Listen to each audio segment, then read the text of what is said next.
The man poured fluorescent powder into the solution and stirred it evenly with a spoon. He dipped his finger into the solution and drew a smiling face on the table. Then, he illuminated it with a fluorescent lamp, and the image formed by the fluorescent powder was clearly visible. Immediately afterwards, he immersed a rare commemorative metal into the solution in the cup. After making sure that the surface of the metal was evenly coated with the fluorescent powder solution, he presented the metal to the female museum director. Upon receiving the commemorative metal, the female director held it in her hands and examined it carefully over and over again. This was exactly the metal she had been desperately searching for. At the same time, the man's teammate aimed a laser device at the thermal sensor in the display cabinet and soon triggered the alarm system. When the alarm rang, the Declaration of Independence in the display cabinet was urgently transferred to the basement. Upon receiving the notice, Lisa rushed to the outside of the vault. She entered the password with her finger stained with fluorescent powder, stepped into the vault with big strides, and immediately asked the staff to repair the sensor as soon as possible. By then, the Declaration of Independence had already been transferred into the vault, and all of this was clearly observed by the man's teammate through the surveillance cameras. After that, Cage sneaked into the museum disguised as a maintenance worker. He quickly went into the restroom and changed out of his work uniform.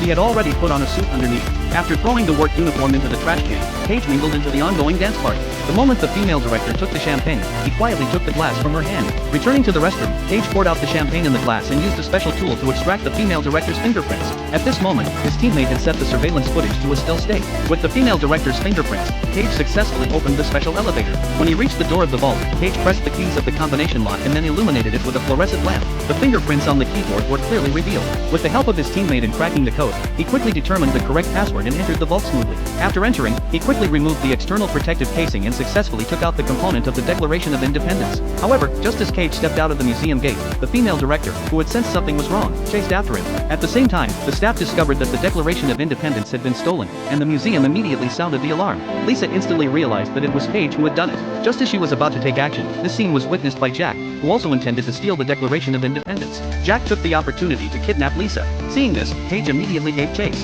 After a fierce pursuit, Cage successfully rescued Lisa, but Jack managed to snatch the Declaration of Independence. Lisa was anxious to retrieve the Declaration of Independence, but Cage told her that what Jack had stolen was just a replica. But here comes the question: why did Cage want to steal the Real Declaration of Independence?